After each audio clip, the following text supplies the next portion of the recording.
Vishnu sir ಸಮಾಧಿ ಒಟ್ಟಿಗೆ ಏನು ನಡೀತೋ ನಡಿಬಾರ್ದಿತ್ತು ಅನ್ನೋದಕ್ಕಿಂತ ಹೆಚ್ಚಾಗಿ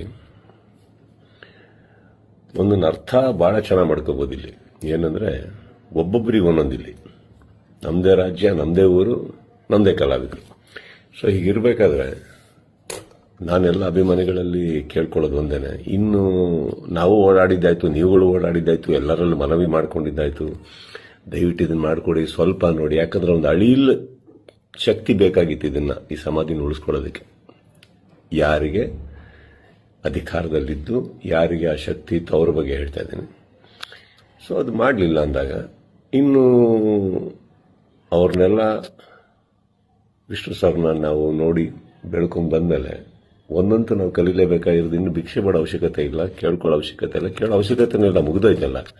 ಮಾಡಾಗಿದೆ, ಮಾಡಬೇಕು ಅಂತ ಇದ್ದಿದ್ರೆ ಇಷ್ಟೊತ್ತಿಗೆ ಮಾಡಿರೋರು. ಮಾಡಿಲ್ಲ ಅಂದಮೇಲೆ ಎಲ್ಲರೂ ಒಂದು ಅರ್ಥ ಮಾಡ್ಕೊಳ್ಳಿ, ಯಾರು ಏನು ಹೇಗೆ ಎತ್ತಿಟ್ರು ಇದು ನಾವೇ ಅಂತ ತೋರಿಸ್ಕೊಟ್ಟಾಗಿದೆ. ಇನ್ನಿದರಲ್ಲಿ ನೀವು ಅರ್ಥ ಮಾಡ್ಕೊಳ್ಳೋಕೆ ಎಷ್ಟಿದೆ ಅರ್ಥ ಮಾಡ್ಕೊಂಡ್ಬಿಟ್ಟು ಇನ್ನು ನಾವೇನು ಮಾಡಬೇಕು ಅಂತ ನೋಡೋಣ.